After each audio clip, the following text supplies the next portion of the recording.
Bonjour à tous, je suis Jane Witherspoon et cette semaine nous partons à la découverte de l'industrie du livre aux Émirats Arabes Unis, un pays qui souhaite devenir un centre majeur de l'édition entre Occident et Orient. Nous avons interviewé en exclusivité l'une des membres de la famille royale de Sharjah, Shera Bodur Al-Qassimi, qui est également la vice-présidente de l'Association internationale des éditeurs.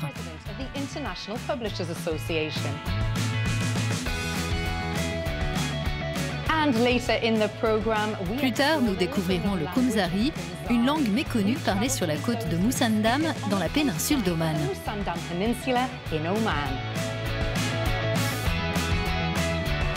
Mais tout d'abord, partons dans l'émirat de Sharjah, qui cherche à renforcer son influence culturelle sur la scène internationale. Pour y parvenir, l'émirat utilise notamment la littérature. Un reportage de Daline Hassan. Depuis des décennies, l'émirat de Sharjah est un pôle culturel tourné vers la lecture et la connaissance. L'émirat organise des événements tels que le Salon international du livre de Sharjah, qui a accueilli près de 15 000 éditeurs du monde entier ces 40 dernières années. En avril, l'émirat a été nommé Capitale mondiale du livre 2019 par l'UNESCO avec le slogan « Livre ouvert, esprit ouvert ». Le morceau Arabian Nights, un classique de la musique moyen-orientale, a été joué lors de l'inauguration. Dans le public se trouvait Hugo Setzer, le président de l'Association internationale des éditeurs.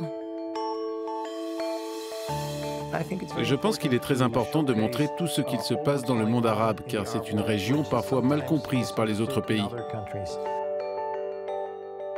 En 2020, l'émirat de Sharjah achèvera la construction de la Maison de la Sagesse, une bibliothèque innovante qui accueillera plus de 100 000 livres et favorisera les interactions sociales. Shera Bodur Al-Qassimi a toujours cherché à mettre en avant la scène culturelle de Sharjah. Elle est présidente de l'Association des éditeurs des Émirats et vice-présidente de l'Association internationale des éditeurs. Cette mère de 4 enfants a été classée par le magazine Forbes comme l'une des 100 femmes les plus influentes de 2017. Entre 2 voyages, j'ai eu la chance de la rencontrer pour parler de l'industrie du livre dans la région. Shera Bodur Al-Qassimi, bienvenue dans Inspire Middle East. Merci Daline, c'est un honneur d'être ici. Sharjah a été nommée capitale mondiale du livre par l'UNESCO. Qu'est-ce que cela signifie ? C'est vraiment un rêve qui s'est concrétisé pour tous ceux qui ont travaillé sur ce projet, qui travaillent dans ce domaine. Et je vais vous confier un secret, Daline. Peu de monde le sait, mais ça fait 10 ans qu'on travaille sur ce projet de capitale du livre. 10 ans qu'on organise des programmes et des événements autour des livres, de la lecture et de la culture.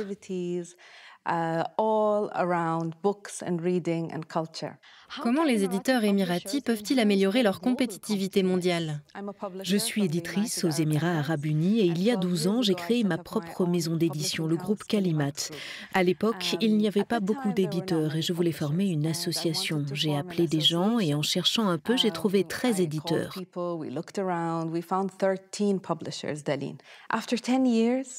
10 ans après, nous sommes 144.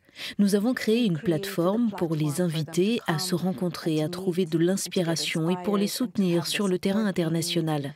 Nous voulons vraiment aider nos éditeurs et leur ouvrir des opportunités. Ce qui est également très important, ce sont les acteurs locaux aux Émirats.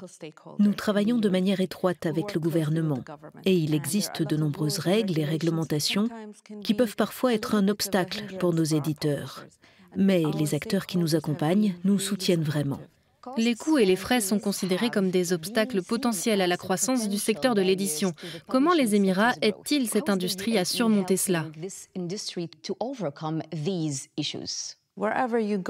que l'on aille, il y a des défis. Ce que j'ai découvert en travaillant avec les Émirats Arabes Unis, c'est que nous avons une bonne communication avec tous les acteurs.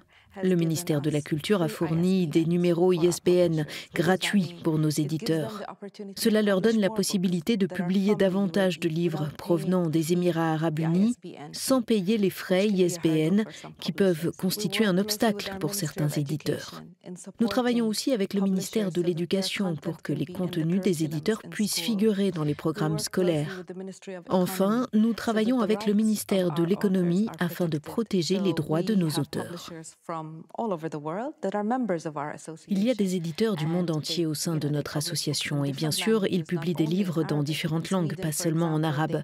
En Suède, par exemple, on lit des histoires de notre région, de notre culture. Ils en parlent par exemple à l'école et c'est vraiment enthousiasmant. C'est un travail auquel je crois vraiment car les enfants n'ont pas de préjugés. Écrire pour les enfants n'est pas une tâche facile. Est-ce compliqué de trouver ces auteurs ? C'est très dur parce que les enfants sont vraiment honnêtes et si vous écrivez un livre mauvais, ils vous le diront en face, je n'aime pas ce livre. Et c'est la beauté des enfants, ils sont honnêtes avec vous. Donc, pour trouver un bon auteur de livres d'enfants, cela demande un vrai investissement. Vous devez trouver quelqu'un qui comprend cela et qui le respecte. À l'ère du numérique, quelles sont vos prédictions pour le marché de l'édition dans la région et à l'international ? Il y a environ 5 ans, on prédisait la mort des livres papier. On disait que plus personne n'en lirait, que tout serait numérique et que les éditeurs perdraient leur travail, leurs entreprises. Mais rien de cela n'est vrai. Aujourd'hui, les livres papier sont très forts. Personnellement, je préfère les livres. J'aime la sensation de tenir un livre, j'aime l'odeur des livres. Ce que je veux dire toutefois, c'est que les deux, livres et numérique, sont importants. Quelles coopérations bilatérales et quels partenariats sont prévus pour la deuxième moitié de 2019 ? Grâce à l'Association internationale des éditeurs et mon poste de vice-présidente, je travaille sur des séminaires régionaux qui sont très importants pour moi. C'est quelque chose de nouveau, je n'avais jamais fait cela et ça me plaît. Je prépare un séminaire à Nairobi et un autre à Amman en septembre. Avec ces séminaires, nous réunissons des éditeurs de la région, nous organisons des conférences, des ateliers, des formations et nous offrons la possibilité à tous de se créer des réseaux, de faire connaissance, de relever des défis et nous permettons à l'industrie de grandir différemment. Le président de l'Association internationale des éditeurs a dit que le fait que vous soyez une femme issue du monde arabe était un message très important. Comment interprétez-vous cela ? Je suis vraiment touchée par ces mots. L'AIE a 125 ans. Elle a été fondée à Paris et maintenant son siège est à Genève.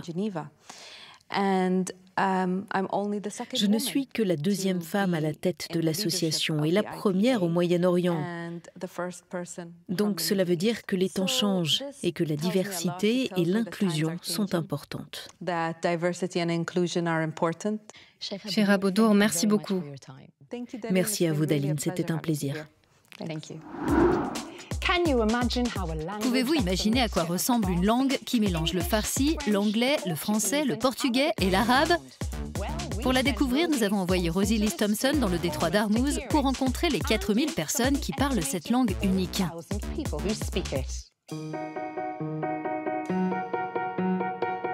Masha Al-Shahi à la Koumzar, bienvenue à Koumzar. Ce petit village de pêcheurs situé à la pointe nord d'Oman est au cœur de l'un des endroits les plus stratégiques du monde.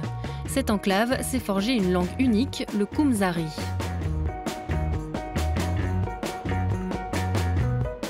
Il s'agit d'un mélange de 45 langues, parmi lesquelles l'arabe, le farsi, l'anglais, le français et le portugais. Ce dialecte s'est transmis de génération en génération à travers les siècles. Khaled, un étudiant de dernière année, est fasciné par sa langue natale.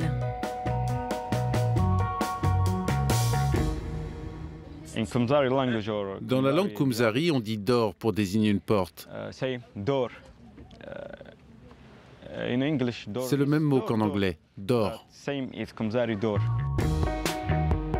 Pendant des siècles, le village de Koumzar a été le témoin des batailles entre les différents empires pour contrôler le détroit, un point stratégique dans la route commerciale du Golfe.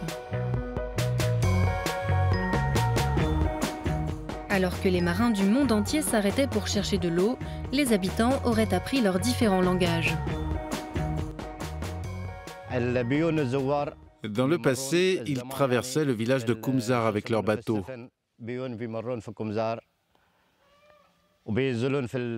Ils venaient chercher de l'eau dans ce puits là-bas. D'autres villageois estiment que les marins utilisaient le Koumzari pour communiquer en code et cacher les transactions à leurs concurrents. Aujourd'hui, la langue n'est parlée que par les 4000 habitants de Kumzar. L'UNESCO a qualifié ce dialecte de gravement menacé, affirmant qu'il pourrait disparaître dans les 50 prochaines années.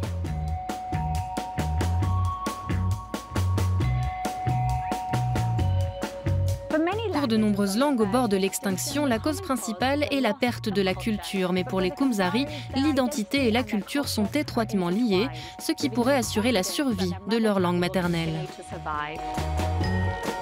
Dans tout le sultanat d'Oman, les populations rurales décroissent. Mais selon les Kumzari, la population du village augmente de 300 personnes chaque année grâce à un taux de natalité élevé. Mohammad, père de 5 enfants, est optimiste. La langue de ses ancêtres perdurera. Je ne pense pas que notre langue s'éteindra grâce à la nouvelle génération. Même un enfant de 3 ans sait parler le Kumzari. On le parle même si on fait des études à l'étranger.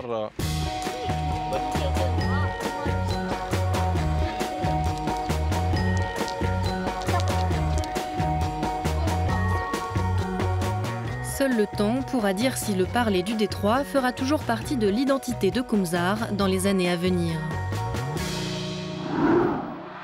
C'est tout pour cette semaine. Nous espérons que vous avez passé un bon moment. N'oubliez pas que vous pouvez revoir toutes nos émissions en ligne sur euronews.com.